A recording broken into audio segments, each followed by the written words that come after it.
Dubai Reuters. A purge of Saudi Arabia's political and business elites briefly dragged down the kingdom's stock market on Sunday, but prices recovered to close higher as some investors bet the crackdown could bolster reforms in the long run.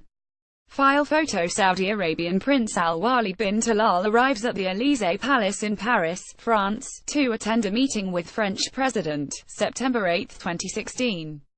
Reuters. Philippe Wojers. The size of the purge. 11 princes, 4 ministers and tens of former ministers were detained by a newly created anti-corruption committee headed by Crown Prince Mohammed bin Salman. Raised questions about the stability and predictability of the Saudi government. For foreigners, a major shock was the detention of flamboyant billionaire Prince Al-Walid bin Talal, who was a big investor in top Western companies such as Citigroup. CN is known as the international face of Saudi business.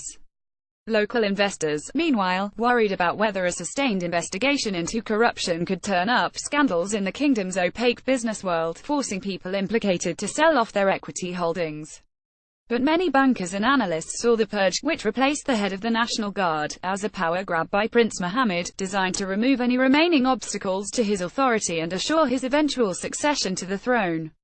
This, they said, could help the economy by making it easier for Prince Mohammed to pursue radical reforms that include slashing the state budget deficit, putting more women into employment, lifting a ban on women driving, and selling $300 billion of state assets. This is the latest act of concentration of power in Saudi, said Hasnain Malik, global head of equity research at emerging markets investment bank Exotics. As unprecedented and controversial as it may be, this centralization might also be a necessary condition for pushing the austerity and transformation agenda, the benefits of which very few investors are pricing in. After initially tumbling as much as 2.2% on Sunday, the Saudi stock index, TASI, rebounded to close slightly higher. Shares related to some of the detained people, such as Prince Al-Walid's kingdom holding 4,280 shares, sank, but most banks rose, a sign of economic optimism. Instability. The purge may increase Prince Mohammed's grassroots support by tackling corruption, a problem that has long plagued the economy. It's a populist move that makes sense because a lot of the princes, businessmen and bureaucrats are corrupt, taking kickbacks and being involved in all kinds of shady deals, said Bernard Heikel, professor of Near East Studies at Princeton University. A danger for financial markets, however, is that Prince Mohammed is shaking up business practices and ties that have lasted for decades, a move which could backfire if it triggers an exodus of money and wealthy individuals from the country. The fact that some of the country's leading business people were arrested will scare the private sector, and there might be even more capital flight than before. And most bureaucrats will now be terrified, perhaps justifiably, Heikel said.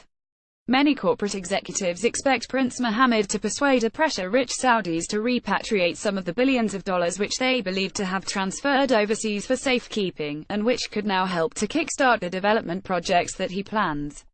The corruption crackdown may be an initial step in this effort. The decree creating the committee gave it the right, pending the result of investigations, to seize assets at home or abroad and transfer them to the state treasury.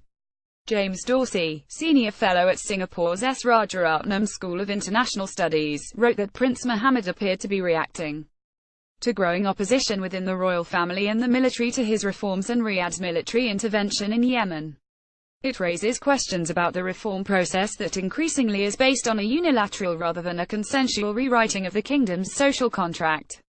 For many people, however, a unilateral approach is seen as the best chance to push through the reforms.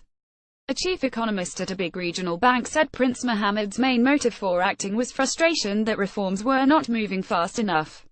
The privatization program, for example, including the planned sale of 5% of national oil giant Saudi Aramco, has been discussed for many months with little action. Now the program may pick up. The message this should send to foreign investors is it's unwise to bet against MBS, said Sam Blattice, chief executive of regional advisory firm Amena Catalysts, using a common abbreviation of Prince Mohammed's name. When he wants to get things done, he has proven that he can. This is not a consolidation of power, it's an acceleration. The wheels of policy-making are moving faster. Reporting by Andrew Tortier. Additional reporting by Tom Arnold in Dubai and Stephen Kalin in Riyadh. Our standards to Thomson Reuters Trust Principles.